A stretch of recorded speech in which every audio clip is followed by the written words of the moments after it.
Hello, everybody. Welcome in. It's finally time. It's finally here.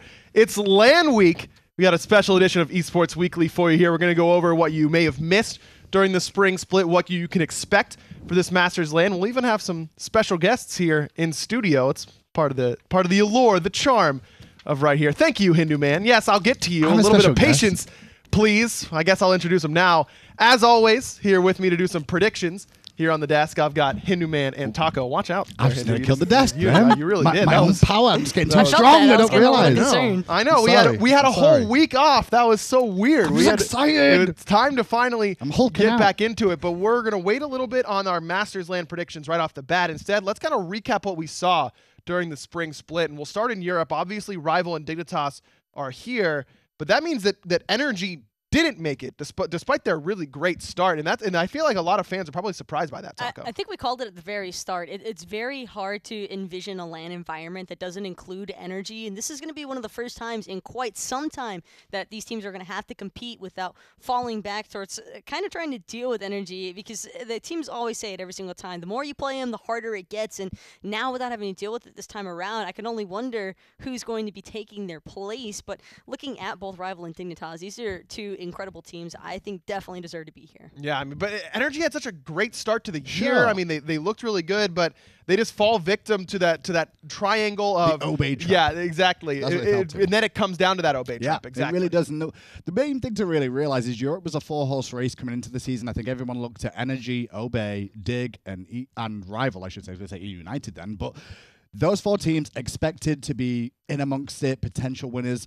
And it came down to the fact that Rival and Dig didn't make any changes. Yeah. Obey, Energy both made changes, and that ended up hurting them. This split, no real surprise, though. But it is a good look for them going forward into the next rest of the year for me. I do think that both these teams are going to step it up going into summer. Do you think that is what it really comes down to here, is that they just made a roster change? Period. I think that's all it is. I think there's just that little roster change. There's still things that are going to take time to work out for a team. You can't expect to have a roster change and stay up with a team that has had that same roster for such a long period of time. Do you feel the same way, Taco? I'm kind of in the same boat as Hindu here. While it's nice to think that Emilzy and Rafa are going to immediately sink right into both of these team environments and manage to pull it off just fine. It's because these players are so mechanically gifted and other things like that. They both have plenty of experience to boot, so I'm sure it's been a bit better than what it might have been had it been different players being shifted into these positions. But overall, I think we're mostly looking towards the summer split and future outcomes as opposed to expecting immediate outcome from the spring. Well, let's talk about the other half of that roster change that we were discussing with Energy. As you mentioned, Hindu, it looked like it was going to be a 4-team race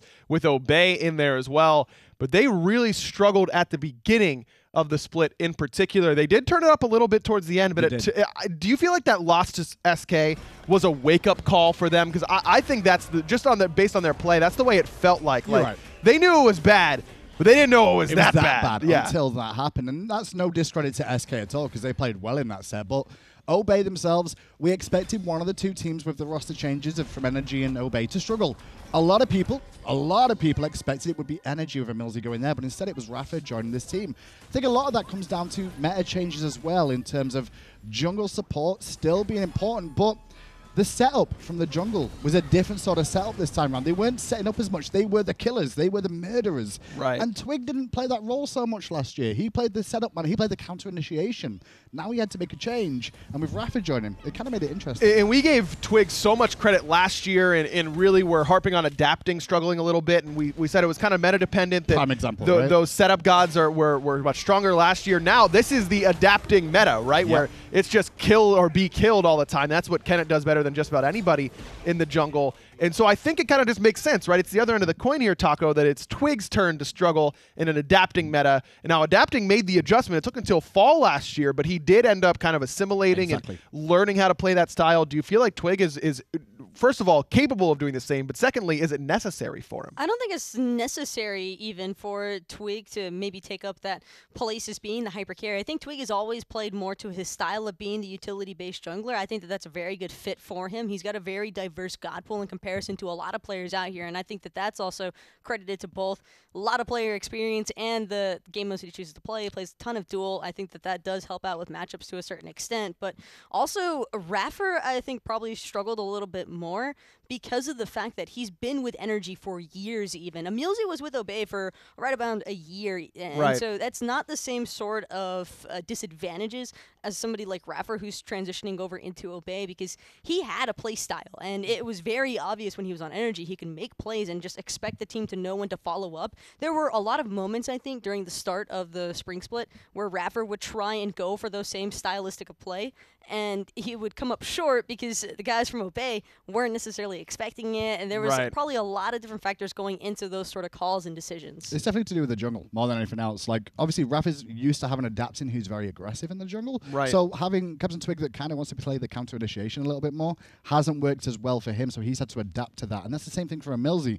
Emilzy's been more of the setup person to get the kills, to allow the counter initiation from Twig, but now he's got adapting who wants to be the aggressor. So both of those two supports have had to adjust. The teams as a whole have to adjust, and if Obey, like Taco was saying, I think Obey don't have to have Twig be that player if they want to, but they need to find out who's going to be that player instead on the team. Interesting, and I think a lot of people looking at Pretty Prime there, expecting him to have a really big summer split for them. All right, now let's go over to North America, because this was a complete roller coaster of a spring split for many teams. E-United, who obviously made it here, struggled right off the bat. They started off, what, 0-3, 0-4, something like that. They had a lot of trouble. But on the other side of the coin, I feel like it's very difficult to talk about E-United's struggles without talking about CLG and how great they were off the bat. But then they ended up tapering off a little bit as well. So I think that if we would have stopped halfway through the spring split and been like, yeah, okay, easy, CLG goes to LAN, E-United does not. But here we are, and it's the defending world champs who are here. I didn't think with CLG that what ended up happening there, honestly. It kind of felt halfway through the season, they were doing very well for themselves, as we just mentioned. Then they started playing around a little bit more, thinking they had identified the meta and the things they could do that was different to other teams, like the Vamana jungle. And I'm not saying the Vamana jungle itself was bad, because it works, obviously. But I think they just went a little bit too far, a little bit too deep down a rabbit hole that wasn't the right hole to go down, I guess. It kind of ended up coming back to bite them. I mean, they pulled a page out of Splice's book. They were playing Warriors in the duo lane. Snoopy was playing Cullen, that kind of stuff. Like, I don't know that is exactly what you're looking for if you're a CLG fan. Snoopy can play the normal hunters and do just fine. Or, he's got the pocket picks. He's got the Vulcans and the Mercuries that he's played in the past. But the Warriors, I think, were a little bit of a step too far. I think they overstepped, and also it was kind of demoralizing, I think, overall to the team. Even though you want to tell yourself, hey, these are pros, they're used to taking losses, they're used to being able to bounce right back mentally. But that week 3 and week 4, I believe, where they had the back-to-back matchups of mirrors against Luminosity and the like, and losing both of those sets, like 4 straight losses to the same two teams, is pretty rough stuff to go through, no matter how strong of a roster you might seem to have. And CLG, especially having been anticipated to be one of those top-tier teams in North America, to take losses to back-to-back from a team like Luminosity, I think did impact those players to a degree. I will say, NA, I think going into summer is going to be very similar to EU in terms of the level of competition will increase going forward. It looked great, this split, but towards the end, like we said, it's been tapering off. I think that will change going into summer. Yeah, I could easily see that. I mean, this was a fun...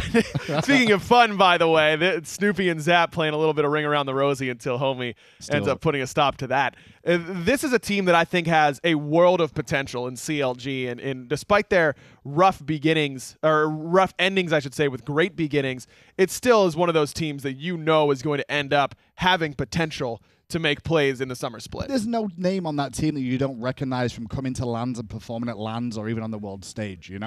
This is a team of the future to an extent where, I mean, it's really weird because at the start of the year, you're like, all-star team, who's the super team this year? And there's a lot of super teams out there where all these teams, especially in LA, have mixed together, and now you're like, okay, well, SSG, obviously everyone's going to talk about them first, but then you've got CLG, you've also got Trifecta, plenty of teams. And keep in mind, I think Trifecta is another one to talk about as well, because they looked like they might end up coming to LAN here, but they also just kind of dropped the ball a little bit late. But also I think teams kind of got used to playing against them. I don't know. What was it that changed for Trifecta? For Trifecta, I think that they were really on the rise for a moment, and it felt like it was during that shift where we had a couple of patches go through, and teams didn't really seem too certain of which direction they really want to take their team comps, whether it was based more towards individual picks or some of those crowd control focused team style.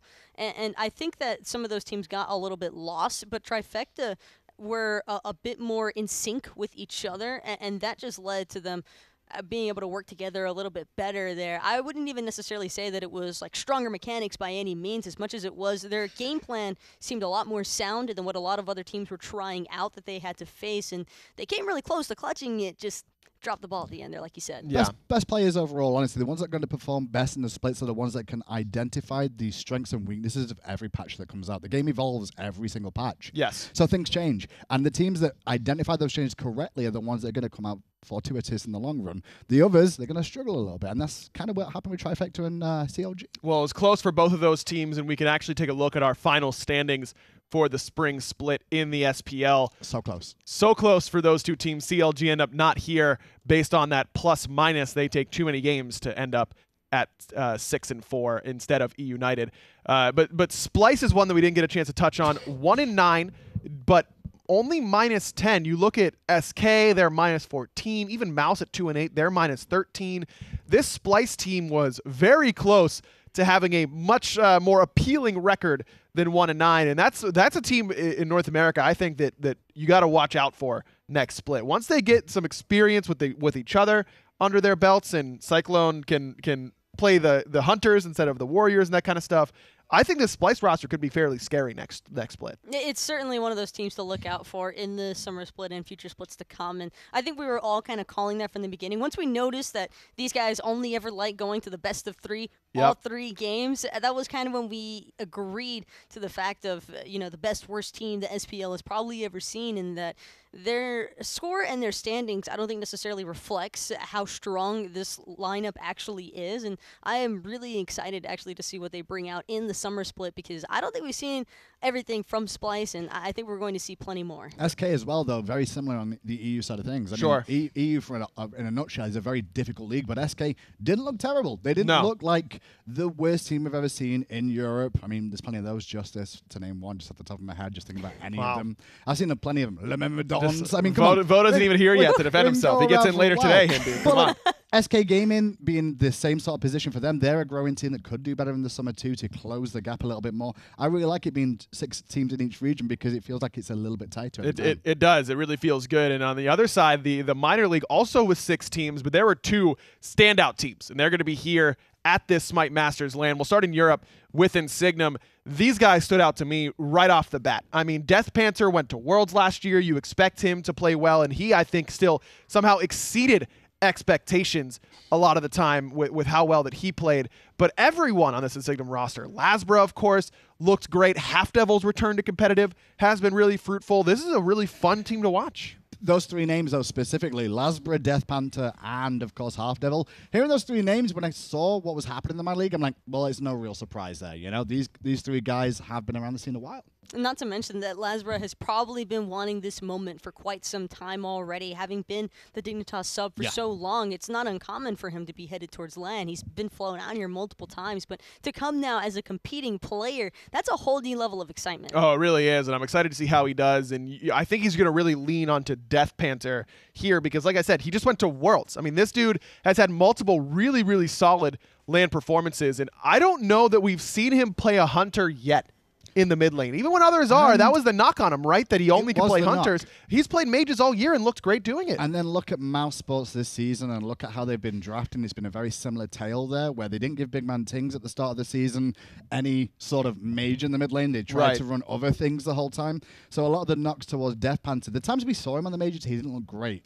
And I think that was also some of the selections that maybe he wasn't as comfortable on those gods. But the gods he's played in the minor league, he's shown that he can play mid. He's looked really good on them. Yeah. And it's if you're only practicing, what your team wants you to play, which is Hunters, let's say, for what Elevate was doing last year, and then you're asked to play a mage, it makes sense that you wouldn't look quite as comfortable. Now that he's getting to dictate his own god pool, he seems to be doing great with it, Taco. Death Panther, without a doubt, is probably one of those players who's also brushed up on his own kit and on his own mechanics and things like that when it comes to mages, because I think that many players, at least the ones that are interested in competitive play, have recognized you kind of need to have mages in your god pool, because at some point or another you're going to need to whip them out in Season 5. There are certain gods I think that can definitely carry through in a match, and Death Banner has seemed to develop a lot of comfort with most of them. Yeah, he really has, and I'm excited to see how he does up against the other side, which is North America's Anxiety Onset. Pain to Beyond has done it again. Somehow continues to go into where other players will not, the scrap heap, if you will, and form these incredible players. Paul is the latest. It can't be a scrap heap because there's just too much good metal in there. That's the best way I can explain it. Right. No it's the best Every scrap heap. time. Payne's just got like the right address. He's got a guy. You know what I mean? Like seems to know it. He knows a dude who just finds these great pieces. Paul's the dude. Like Paul's the big dude on that team that is really stepping up. He's been around the team for so long, Taco. In my opinion, though, I don't think that Payne is going to the scrap heap by any means. And if you look at the players that are on Anxiety Onset, these are all guys that have been around the scene for quite some time. It's just that they haven't necessarily been able to find their own individual success. But Payne has always been one of those guys who's really great at kind of just bringing everybody together. He's like the duct tape that they all needed to happen. Another one thing as well, LAN is one of my favorite things about having the minor league teams here facing off for the finals of the minor league against each other inter-region. It's a very scary prospect for a lot of the teams that stayed home, because obviously all the organizations are going to be watching this weekend, the whole week through, and getting to see these two teams play off against each other going, wait, why is Paul not on our roster in the SPL? So, people have got to start looking like, well, like, I know I didn't have a great performance, but a few people might be a little bit scared in the Pro League watching this weekend, especially if somebody really does go crazy. Yeah, and I think that Paul very well could. Mollusk has been to a lot of lands and likes to get energetic during them. He's always one of those to stand up and start yelling at the opposition, which I love to see. So who do you think is going to take this one? We'll start here. This is going to be on Sunday, the minor league matchup between Signum and Anxiety Onset. It's a best of 3. We'll start predictions early here. Are you going to Anyone? me first? You want me to go first? I can handle it. Ladies' no choice. problem. I'm nice. Well, personally, I think that the only real distinguishing factor between these two teams is that Insignum, for my money, has a bit more player discipline. Sure. And I think that's going to be a necessity here in a LAN environment. And because of that, I think that would be the sole reason why I can throw Insignum as taking it over Anxiety Onset. Okay, so 1 for EU. Hindu? I'm going EU, but I'm not 100% confident in it. Because basically, the names to mention, Paul and Payne on one team. Then you've also got on the other team, Lasbra and Death Panther. But then it's Half Devil too. Now, Half Devil's got LAN experience before from the early days. But Sure, but it's been a while. It has been a while, but Death Panther came to Worlds. Yeah, Death Panther's got, but Payne finished 2nd at a World Championship. He's but been how there long too. ago was that, technically? No, Season 2. It's about It was the a same while. time as Same boat as Half the Half Devil. Devil thing. Exactly. Okay, Half So Devil they would kinda stop playing balance like out. Season 1 though, right? That was I think it's still around the Alright, same fair time enough. period. That's It's close enough to where I would count it. I'm still going EU with this, though. I think Lasbra Death Panther combination might work a little bit better than Paul and Payne. Because Sure. Paul and Payne support mid, Death Panther Lasbra mid jungle. What's more important this year? Mid jungle. And jungles have been incredibly important. Mollusk has been playing well though. For my money, I've got AX. I've got Anxiety Onset. I think that they could end up doing it. I'm so excited to watch Paul versus Death Panther. That's the real matchup for me. Yeah. And the thing about Paul is he plays like he's got no respect for you or where you came from or whatever is going on in your life. He needs to keep that same arrogance level. It's not just confidence, it's arrogance in his play. And we'll see if he can do that at LAN. He's been to many LANs as a console player. Excited to see how he does during his time here on PC and the minor league. That'll be on Sunday, but we've got a lot of PC games before that. But before we get into it, let's hear from some of the players that are going to be playing in them. It's Tom sitting by with Trixtank and Jeff Hinla. Hey, thanks a lot, Aggro. Tom Pattinger standing here with, like Aggro said, 2 of my favorite folks in the league. We've got Mr. Jeff Hinla and, of course, Trixtank right here. First of all, how are you guys? Doing great, man. Excited to be back. Nice to be in America again. I didn't qualify for Worlds, so it's good to be back on American soil. Jeff, you're from New York, Yes, specifically I am. Long Island. Just saying. And then Trix, where are you coming from? Denmark. And so, you guys have been here for a long time with the league. So, first of all, I want to ask you, what's it like coming back after missing a LAN?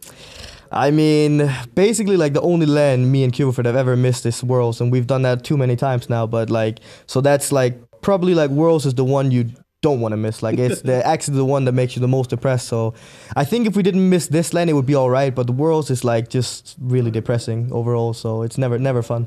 So, I mean, is this sort of like a comeback LAN for you, or is it not even a conversation? I feel like this is like, yeah, I guess it's a comeback. Like, I mean, we still want to show that we're in the top like we were last year in the start, but hopefully this year we're just going to keep it rolling all year long. I mean, you guys have looked great and are on top of the league. You too, Jeff. I mean, both of you, I want you to touch on being on top, because like I said, you guys missed the LAN, so you weren't on top. And frankly, Jeff, it's been a while since you guys were number one. Yeah. Feels good, man. It definitely it feels good being, number one seed coming into LAN, feeling good and very confident with my team and my team's play. And this LAN's, it's scary, man, because it's only top 2 from both, right? Like, I love you, but I don't want to have to play you, man. Like, it's gonna be good. They're good. Like, like no matter what, like we have hard games, man. So yeah, and I can't wait to actually play NA again, because they won Worlds now, and like there was a lot of talk that NA is worse, but I mean they're looking strong now, so we're kind of excited to play the American teams again. That's a big point. I don't feed into this NAEU nonsense. I plugged into SMITE in 2013, 2012, and was like, I like the league, right? EU versus NA, never really my thing. I think that Europe has been dominant for a while, and last year I wouldn't even say that NA was dominant. I would say that United was really strong. Now this year, I think when you look and you compare the top teams, you're looking at a situation where that's very different. NA and EU seem to be just as talented, at least at the top side. What is that? How do you feel going into international play knowing that? I mean, I think right now in the new meta and everything, like there's so many things that can work as well. So I don't think that there's anybody that has a specifically better playstyle, which last year there was a specific meta. Yeah. And that was just EU that completely figured that out, and we were just dominant because of that reason and only that reason.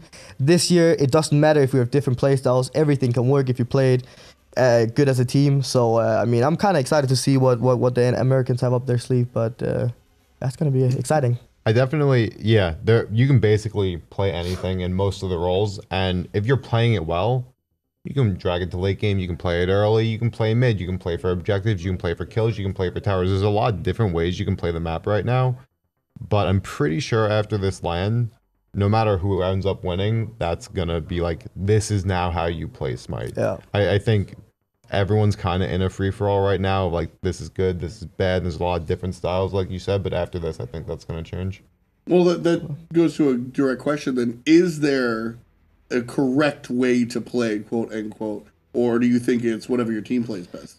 I think it's just the way that you play the best. Like, are you a team or you're very team-oriented, like combo-wise, like Rival, for example. They like their combos and their CC combos, and they're really good at playing it, so obviously they should play that. Where we have Obey, who's really good at just playing aggression with the Kukulan in the support role and so on. Like, so there's a lot of different ways you can play, and I think there's no right playstyle. I don't know. I think there's a couple of right playstyles for, like, obviously there's a couple of better playstyles, and I think, like I said, after this LAN, those 3 or 4 playstyles are gonna shine, not just like team to team, but like more so comp to comp. Well, you mentioned, Trix, earlier that this is the first time in a while that you've kind of been able to have that creativity and that freedom, right? I mean, there's always been, maybe not always, but I think the majority of times when you look back and we talk about old SMITE, we say mid-harpy meta or guardian meta, or we talk about those, Chinsai meta, right? This is a much different world. Trix, what do you prefer? Do you like this creativity, or do you prefer studying for the test? I mean, I like it way more because now you can actually consider which 5 guards do you want together that fit well together, instead of just saying, well, we need to pick these 5 guards in the top because they're the best guards right now, so you need to pick them. There's nothing about that anymore. I mean, a little bit obviously, but not to the same extent as last year. So I like it way more being creative and trying different combos out. So it's been a good experience. How about you, Jeff? Not being just locked into, hey, play Gab every game or you lose. Not being locked like that it's great because you actually get to play the game. You don't get to play a god. You get to play the game, multiple, which is great. Yeah, I agree. The creativity has been a lot of fun, and watching these teams and these players come and do that has been really, really cool. So that's been, really neat watching everybody kind of get creative, and I think that leads us right into our next part, which is top plays. Yeah. Now, you guys have sort of watched throughout the split, I hope. Obviously. So you know the deal. We picked out 3 strong plays here that we're looking at to consider over the entire split, actually. So it's been a lot of fun. I'm going to go ahead and take care of that. Last thing before we let you guys go, well, let me know your top moment of the split. What was your favorite part of the split? My favorite part of the split, I don't know. I think it was probably like we thought Rival was really good the first like time we faced them. But it was probably just beating them overall. Like it was very confident. Like we're back, baby. Like now we can actually like start like playing to our same styles we did last year. Now we played a top team and we're ready to go. So I think it was just overall beating them. I feel that. How about you, Jeff? Taking MVP away from Baskin. Hands down. We are going to talk Baskin later.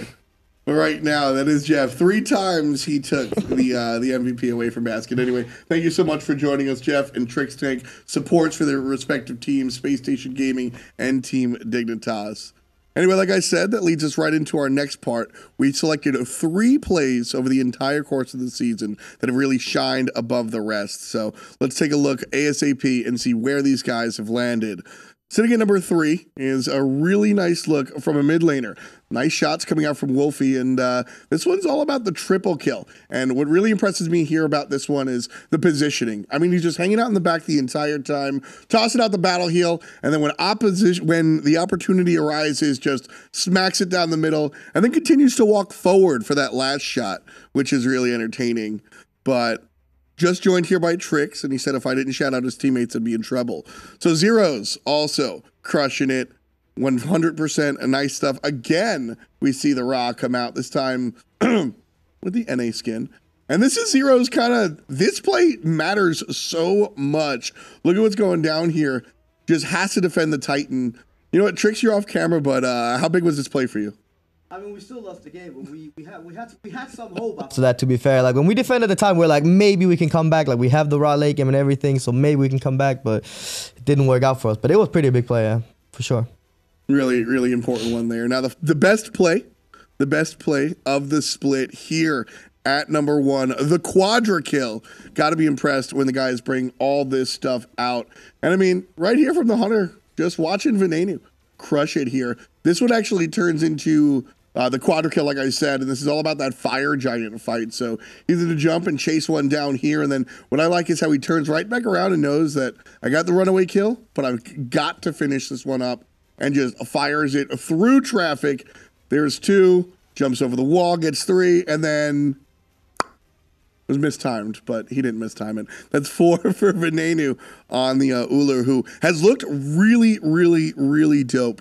This is a guy that, look, I'll be honest, I didn't give him all the credence when he sort of came on the scene in that mid lane role. I liked him as a hunter.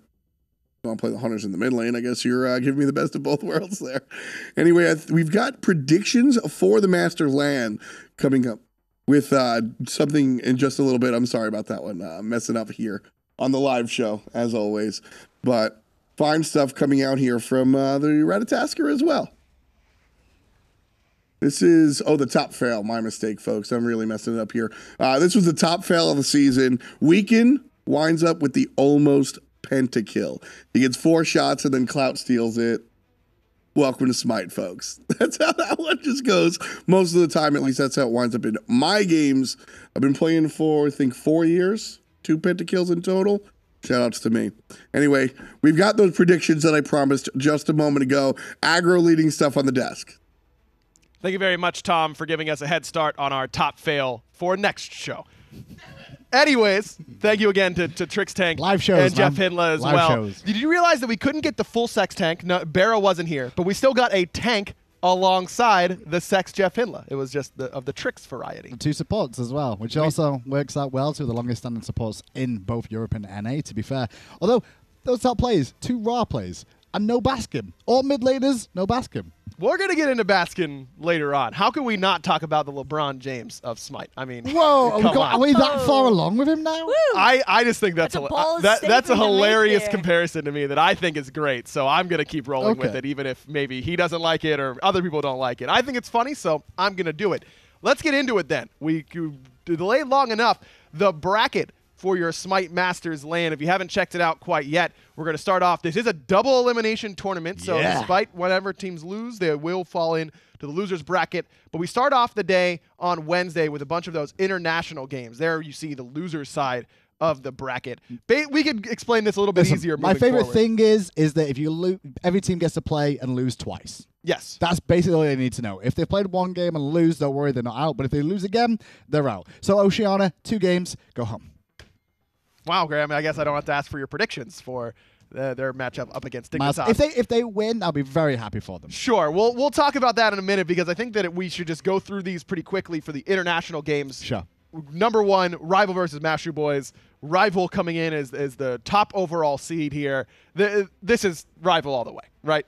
No disrespect to Mashu Boys, of course, but this is the team that finished second at Worlds last year up against the Mashu Boys. And the Mashu Boys have got a lot to learn, and this is going to be one of those chances to learn against one of the best teams in the world. So it's not going to be terrible for Mashu Boys. It may feel very one-sided, more than likely will, but it gives us a good understanding of how Mashu Boys are going to do against their next opposition in the loser bracket. I think that's what we're mostly looking at here for some of these international teams versus the NA and EU teams. We're mostly planning how we're going to see them pitting against each other. Yep. And I think that for Mashy Boys, there's a lot that they could learn from their set. That's going to be the most important part, is the experience that these international teams choose to take from these sets. And I know it's only one set and before you're into that loser's bracket, but sometimes you just got to jump. Well, they'll have the opportunity to maybe play another NA or EU team if they can win that first matchup in the losers bracket. Let's go right down the list here for all of the SPL versus international teams. Sure. E-United versus Latin America. We're all going to have E-United here. Latin America actually has a play-in game. We expect this to be Nocturnes. That's a team with Noitu Lover and a lot of the other dudes who played at Worlds last year as Latin American representatives. Excited to see what they have. And if it is going to be them going up against E-United. Match 3 is Dignitas versus Uyghur and Servo. That is your Oceania representative that Hindu so kindly BM'd just a moment ago. That wasn't BM. That was definitely BM. No. Well, I think we've all got Dignitas there. And then match 4 is going to be Space Station up against your Brazilian representatives. That's going to be Kliz and Black Dragons. We all expect Black Dragons to win because Kliz is going to hard carry. He's going to give him the Klizness. He's going to give him the Klizness, but Space Station still is going to win. Instead of going game by game here, I think this makes more sense. Sure. Which international team has the best chance to upset an NA or EU team? LATAM is going to be my bet. I think that Nocturnes, because that's who we're anticipating to make it through, would probably be the team that I'm going to keep an eye out for. Like we've already mentioned, they have that international experience. They're also probably the closest towards the SPL meta, at least from what we've seen during all of the SDS broadcasts. And so I'm really looking forward to basically taking some key notes towards how these teams may have shifted over time and what sort of experience they're planning to bring into this one. LATAM's come the closest before, so they're always going to be the favorites in the international stage to maybe be the team that breaks the EU NA situation. Although, you know, Black Dragons as a second outside, if I had to choose a second one, Black Dragons. That's the one I got. I think the Black Dragons could, maybe Baskin has an off day. Maybe all Space Station goes to McDonald's, gets sick, and then all of a sudden. I meant for lower side, not like first round. Okay, all side. right, fair enough. Jeez, Yeah, chill. okay, all right. Well, no. we've all got the NA teams and EU teams moving forward. So let's get into those big, really, really important quarterfinals matchup. Now it is quarterfinals because the double elimination, even if these teams lose, because there will be one loser, they'll drop into the lower bracket and could have a chance to find back themselves in that finals. So let's start off on the top side here. It's a World Finals rematch. E-United versus Rival, is if those two teams both do advance, which we expect. So let's just get right into it. Does E-United defend the title? Do they take it to Rival again, or does Rival get some revenge? Do this one first? It's up to you entirely. I'll do this one first. I think EU take this one.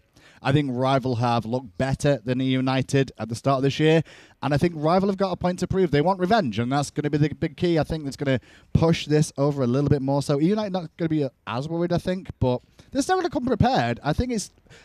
Let me put it this way. I think everything in the upper bracket is going to go all the games. I don't think there's a single one past the first round of games that is not going to take every single game. They're all best of threes minimum. Right. Progressing to best of fives and even best of sevens. So... Yeah, we've got a best of 7 to close us out on Sunday, but we'll get into that. Yeah, this is a best of 3 in the quarterfinal. May not seem like enough for you fans at home, and I understand because I want to see as much of these matchups as possible, but it is that double elim, so you're going to get a chance to see these teams even if they lose.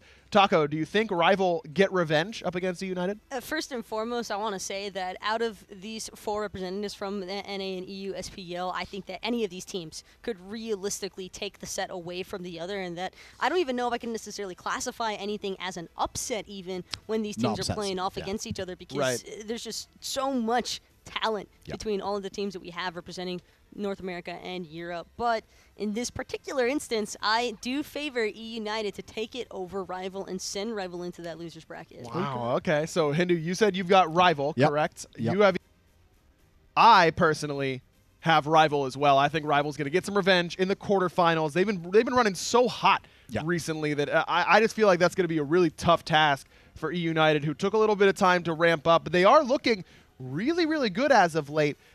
I can't imagine that this is going to go any less than 3 games. I do want to get your opinions, though, on, is there any chance that Wolfie doesn't play Poseidon? He's going to play it, right? Well, over the course of the tournament? No, against E United in particular. I don't think it won't be forced. It won't be a forced pick of Poseidon. It'll be more if it fits the composition. We got Athena. We should just pick Poseidon next to it. It depends on what the composition is. Like, if they get Athena banned, they might not play the pass. You just got to play it that way. I don't think they're going to be. He's going to particularly go in there and be like, I'm playing Poseidon every game, or like just I'm forcing this pick of it because I'm so good. What if it did turn into Poseidon every game, though? I think that's cool. I've not got an issue with it. I'm fine with it. I just know, like, knowing Wolfie a little bit, he's the dude who wants to prove what he's got at every given opportunity, and has done so really, really consistently during his time in the SPL. And this feels like an opportunity for him to just say, I still got this. I want to play the pick that everyone's been criticizing or whatever on the biggest stage since that World's Finals.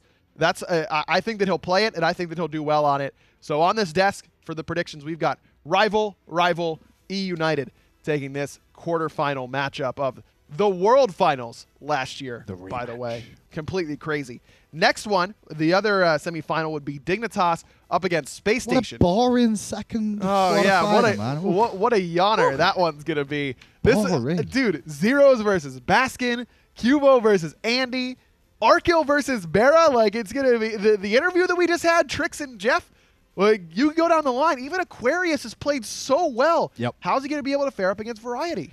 I think he'll do okay. I actually think he'll do fine. I think Dignitas Space Station could be very close. I am feeling Space Station are going to win this. I don't think Dig are going to be able to solve the equation of Space Station this whole tournament. That's where I think Dig's downfall is going to be, because I think because of how the position is in the mid lane of how things work with these two teams, that's where the strength and issues can lie. Okay, Taco? Every single time I look at this matchup, I want to change my mind. So I'm just going to go with what I originally put down on paper, and that's Dignitas. This was probably one of the harder matches to call, though, just from the very start. Completely agree. I've got Space Station as well, so I've got Dig going down to the losers bracket alongside E United, and we could just kind of glance through that losers bracket. We don't have all the time in the world here on Esports Weekly. We've got a lot of stuff to go over here on this left-hand side. So who do you guys have coming out of that losers bracket? Or no, I should say to the semifinal. I'm sorry. We got to go to the semifinal still. We've got Rival going through for, you've got SSG, as do I, up against Dig. They find that victory. Let's just kind of fast forward towards the finals. My final, I've got Rival coming through the winner's side. I think that's the more important thing, because this is a best of 7 on Sunday. We don't do total bracket resets.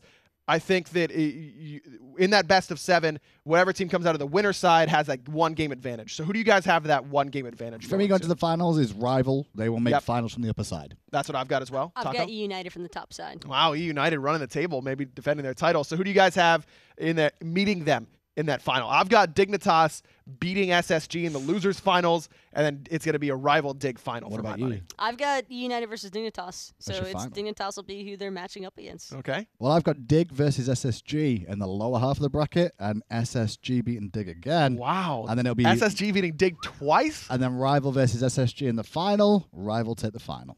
Rival winner here, Taco? Yep. Rival. I have United for the W. Because it's a best of 7, I think that Rival are going to run out of steam. Not necessarily that the players are going to be mentally or physically fatigued by any means, but that their compositions and their play styles are going to be read pretty heavily by United as the match progresses. Could be. I've got Rival taking it all here as well. That winner's side, it's such an advantage to have to win 1 less games. Excited to see how that final plays out. Excited to see how this whole week plays out. That does it for our Masters predictions. But we're not done yet here on Esports Weekly. You know, it's been a really long split. We've had a lot of fun as casters and may have had a couple bloopers here and there. Maybe. No. No. Captain Twin says to Big Man Kings, we'll see you later. Big B's already popped my phone ball. The sprint used and Trick Stack's meaty hammer.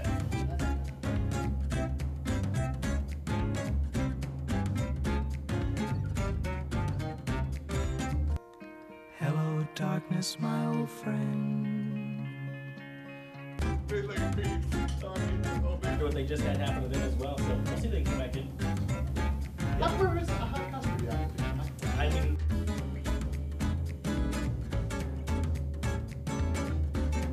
no one has ever said that. I mean, they do. I don't know. Likely to fall here. Big Man Kings making them big man wings. I see what you did there. Because he's a chicken and you burned him and you fry him. Thank you. Ha!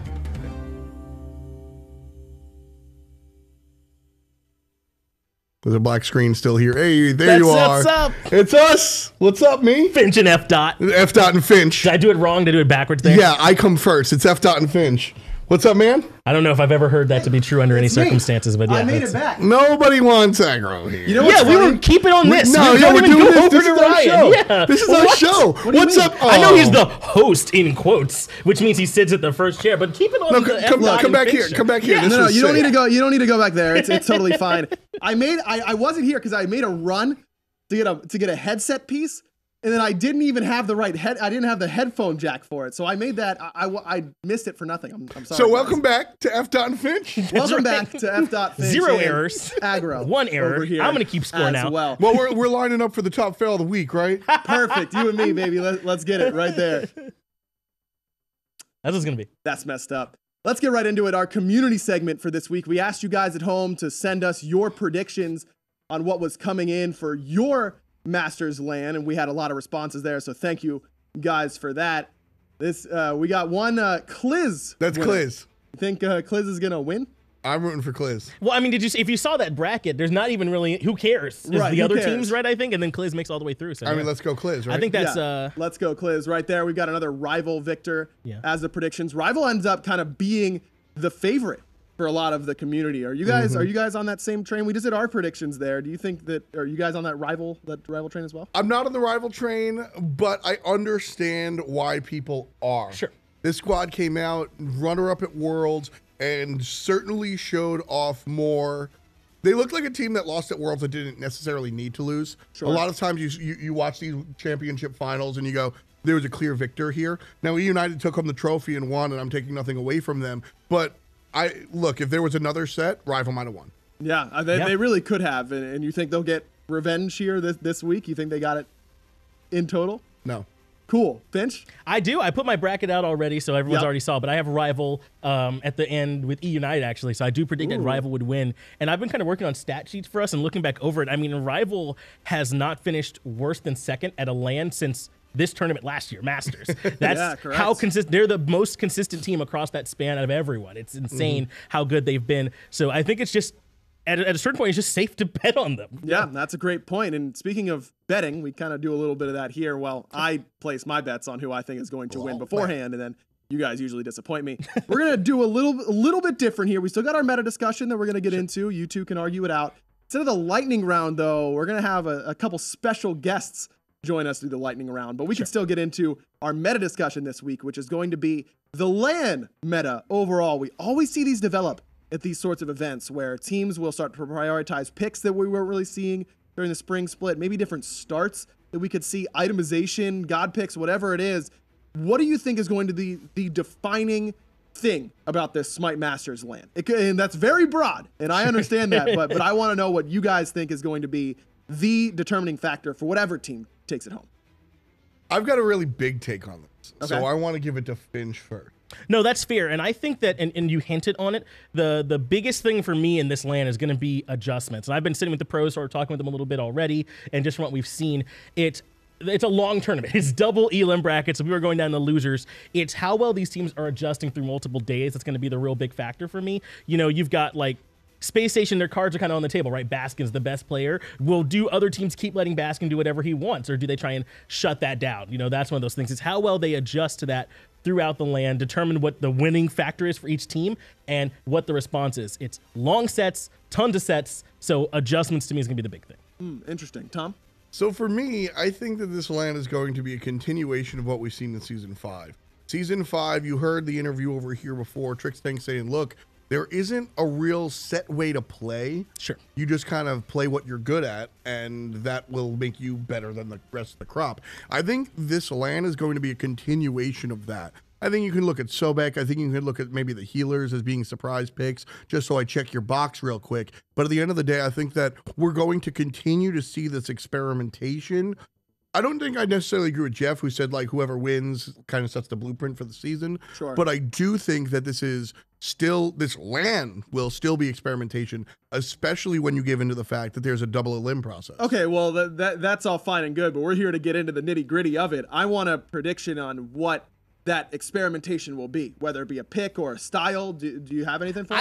I think we've been playing kind of nice up till now, Ryan. I think we're gonna start seeing like early invades happening. Isn't that what we always see at LAN? I feel like, right? It's like you start catching people off guard, and we've been kind of playing nice, right? Like everyone stays back, does their own thing, stick to their side. I mean, I don't know if we're gonna be seeing everybody playing nice so early. One person comes in, catches them off guard, blows a lane up early, and everyone's like, oh, we can't let that happen again, that kind of thing, you know? So I think that that might be what we see, is some people coming in and starting to punish early. Early and late, no medium. The average game length right now is about 29, 30 minutes. I think we see teams win in like 22, 25 because they got ahead of that sort of stalemate moment, or the 50-minute slugfest. Sure. That's really what I'm looking at. I don't think we're staring at a situation where you've got a whole bunch of nonsense happening where teams are messing around and just having an average game. I think it's much more different than that. Interesting. So this whole kind of meta has been not so much focused on the early game. Are there going to be particular picks? Like, are we going to start seeing Thanatos and that kind of stuff in the early stages, if you think that's where it's going to go? I think picks are completely relevant or dependent on the players themselves, right? Like, if it's the early game characters, there's a whole suite of them. Individuals and teams will kind of decide there. I'm specifically avoiding this picks question that you keep giving me, but I think at the end of the day, sure, the only thing that we can expect to see is the Sobex. And like I said, if there is going to be like a nemesis or a hard carry in the hunter role, maybe we'll see that Aphrodite, that Chang'e that's been sort of cheated out a little bit during the regular split. Yeah, I wouldn't be surprised at all if we see big sustained comps sort of come in here. I mean, that's something that we've seen a lot of at LANs, along with, like I was talking about earlier, like changes in the way that we start the games too. So that wouldn't surprise me. But we've had some changes here to some of the to some items that we've seen a ton of, like Crusher's getting adjusted, right? I think Magai's Cloak just got adjusted as well for the patch we're gonna be playing here on. So I mean, we might even see them kind of change their mind and where they go with some of these defensive options, because almost everyone's been picking up the Magai's Cloak lately, right? Because it gets you away from that initial burst of crowd control. It helps so much of your survivability. So maybe with it being a little more expensive, we might see some adjustments there too. So I think there's a couple areas where we could expect to see maybe some changes, maybe not. All right, let's wrap it up real quick here so we can get to our special guest. You try to keep getting away from it, but I'm gonna get you to say at least one. Name the god that will be played the most, not named Sobek. Not named Sobek. Considering that Zeros and Wolfie are here, I think we see a lot of Ra. A lot of Ra. Interesting. If you're going to go for a mid, I was going to say Giannis, but that's where I thought you were going. I think we see a lot of Ra. I think Giannis gets caught up in the bans a little too often. Sure. Okay. I still think we're going to be seeing plenty of Terra. I mean, like, how strong is she right now? I mean, her team fight is absolutely nuts. I know nuts is a word that we like to use, but it's Earth and Fury. That text box is long for a reason. That's a good ability to be using. Hot for takes sure. that we've got over here for you. Yeah. Thank you guys for joining me for the meta discussion. Sorry you won't get to be a part of the lightning round, but I'm sure you'll enjoy it anyway. Yeah, that's fair. Tom was just going to lose anyway, so save him that embarrassment. False. That's totally fair. That's false. Look, that's false. Tom, it's going to be okay. Now, we've got a quick video for you as we get our special guests in here. Look, Baskin has been the king so far, and if you've been following the NBA playoffs, the king himself, LeBron James, has been dominating the Toronto Raptors. Rest in peace for all you Raptors fans. Not over yet, but we all know it's coming. Baskin has been the one ending other teams, kind of like LeBron has ended the Raptors. Is it fair to call him the best right now? I think it's fair, without a doubt, with plays like this that he's made so far this split.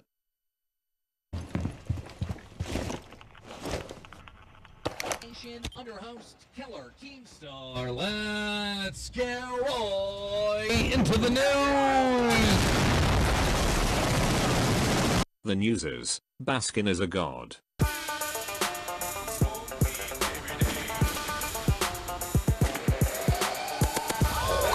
Nice.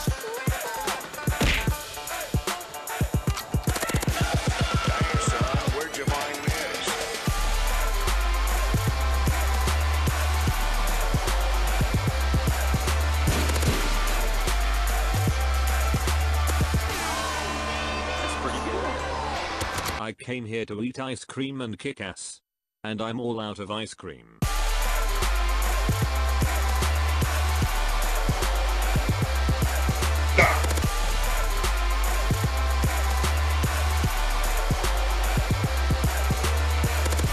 Gotcha, 10.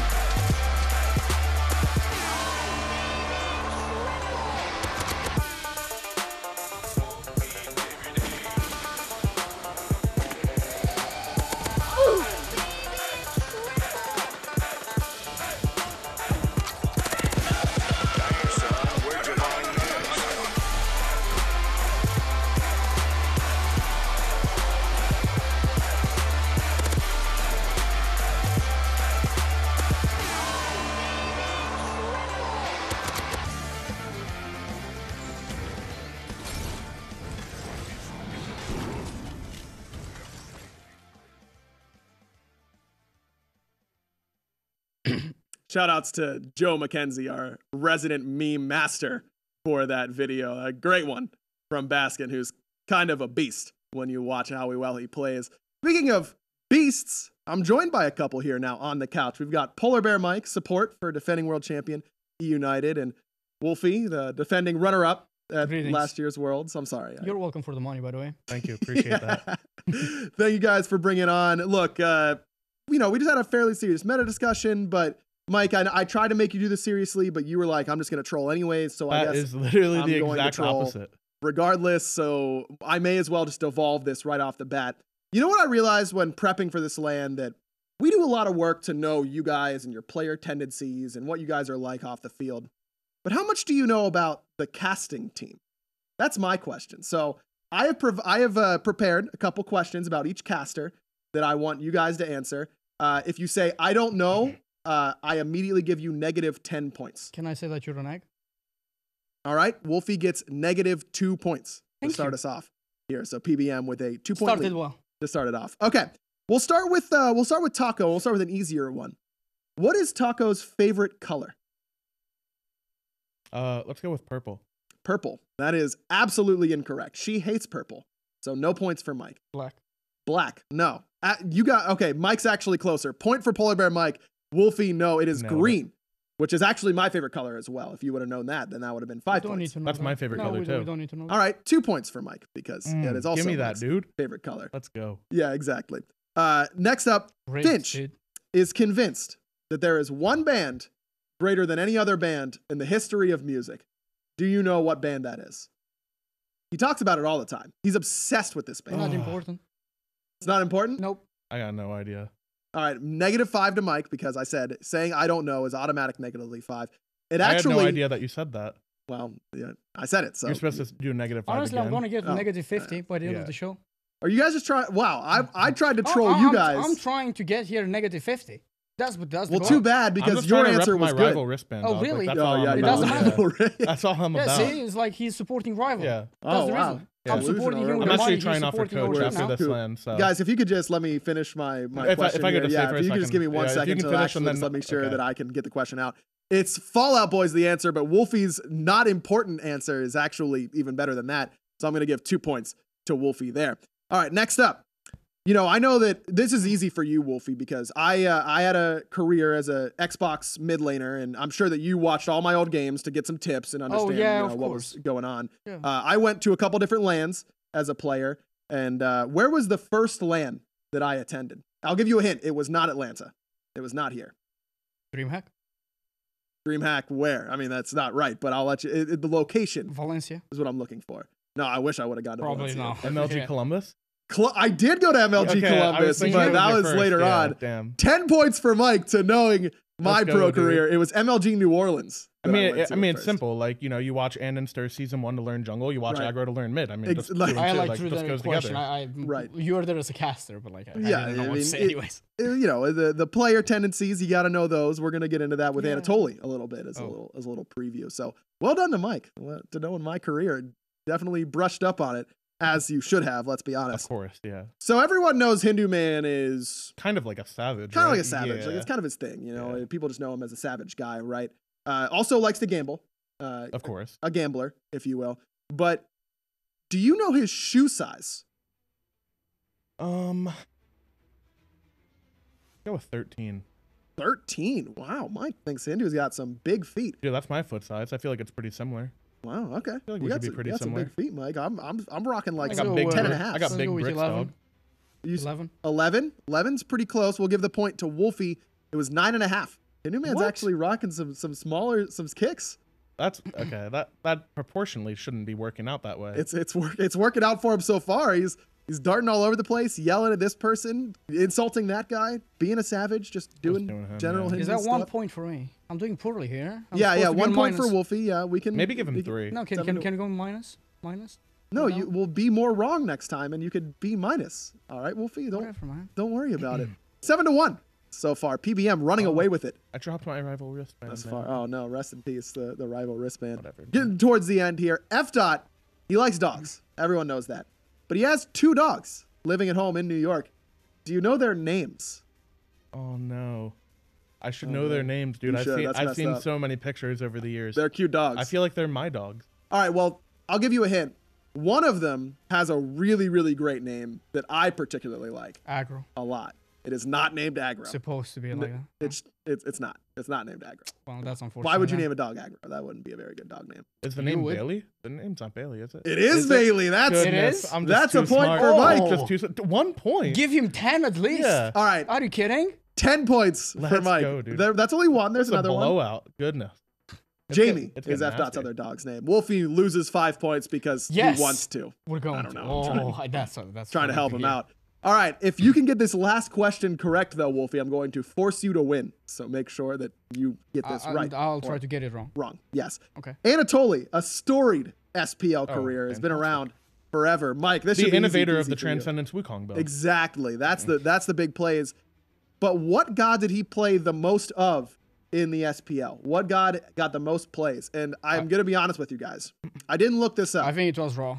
It was Raw? I He think. did play a lot of Raw games. He played a lot of Raw. I remember when he played against Game Hunter as well. He got solo by him as well. Oh, Do you he's remember not- that? I'm pretty sure it's Vamana. And then Game Hunter had the pentakill where he Yep, just yep. dominated everyone. Wasn't Totally a Vamana main? Wasn't everybody Totally a played Vamana decent amount main? of He was originally playing Ares as well against Tyr. Maybe a little Yeah. bit of chalk. Maybe a little bit of Totally chalk in there. All right, how have you guys managed to say this many gods and didn't get? I said 2 gods. Yeah. Okay, I'm saying Raw. You weren't right. None of you. I asked Tolly, and he said, and I quote, Sobek or Bologna. I don't beep. No. He's a Croc main? Sobek, yeah, I could see him being a croc main. Everyone's been a croc main forever Yeah. in the solo lane. They should nerf him. Yeah, apart from Deathwalker. Well, I'm not But then touching again, that. he has the Croc main. He's so a I croc guess- main. Don't try. Yeah, it's not. Deathwalker's It's a- not going to he's a work croc- out He's a croc main. for you Yeah, guys that's there. true. All right, lightning round over. PBM dominant. What 17 to Nothing new here, dude. -4. Easy for me, man. You know how it is. So Yeah. is this going to be a preview of your potential quarterfinals matchup? But the other way around. No, though. it's a preview of Worlds. Yeah, no, this Again, is, this yeah, is like a Worlds recap. continued, and then here it ends, right? Yeah. So we get 2-0'd by them if we play each other. We get 2-0'd 100%. And we were going to shit on them anyway. Yeah, of course. Yeah, Well, absolutely. there you go. Easy peasy. Guess you don't have to Gotta give tune them in that for that credit, one. for It's sure. going to be rival easy getting their revenge. Thank you guys for joining us. I appreciate Thank you you for having us. dealing with me, just making you guys look silly. That's exactly how I would usually put do. it. You're making for it sure, hard, by dealing the with way. you. It's really hard to deal with you. Okay, I'm trying to like wrap up the segment, guys. If you could just let me finish. Just then why are you talking my now? toss. Get- Yeah, get yeah, on that'd, with be, it. that'd be really great. So that's almost it for Esports Weekly this week. But even though there's a special episode and there's a bunch of extra stuff going on, you know we've got to end it the exact same way. It's your moment of Tolly. Thank you, Aggro. Here I am at Esports Weekly. A little bit of a croc main, raw Aries, whatever you want to say. But here at the Hi-Res Studios office, after a long day of casting, you know, we definitely like to chill every now and then, except for if your name is Hindu Man. You have no chill. You're known as a savage. That's your bit. That's your thing. That's kind of what you're known for. But for the rest of us, we definitely like to go off the wall. So throughout the split, there's been a little bit of a running bit with Hu Yi in particular, where everyone's doing their God impersonation. I don't know what that's all about. Me specifically, I'm not a follower, so I tried not to cave in, but peer pressure eventually got to the better of me, so I did. After a long day of European SMITE minor league action, I was casting with Finch, and Tom got involved. Here's your moment with Toli. I'm thinking probably Hercules jungle? I'm not the analyst here, though. That's you, right? I said it was you. You're the analyst. I mean, you am what you am. I am what I am. You're right, Finch. You're not wrong in that department here. If I were to bet my life on it here for poppies. Whoa, don't go. Toli? Bet your life on your Ho Yi impression, Toli. Do it. Ho Yi. What's happening? What? Right now. Happening? Ho Yi. What? What? I don't see a Ho Yi in this game here, Tom. I still want an impression before that was we go my to game. impression. I just said Ho Yi. I'll do one. Ho Yi. See, Toli, there you go. your turn, Toli. You're going to put me on the spot here, Tom? I absolutely am, Toli. I absolutely am. You know what, Thomas Banninger? You know what, Anatoly Alexeyev? I don't like your sass right now. I'm trying to cast a game here, and you're getting up all in my business, and I don't like it. Listen here, Toli. I want a Ho Yi, or we don't get a game. Wow.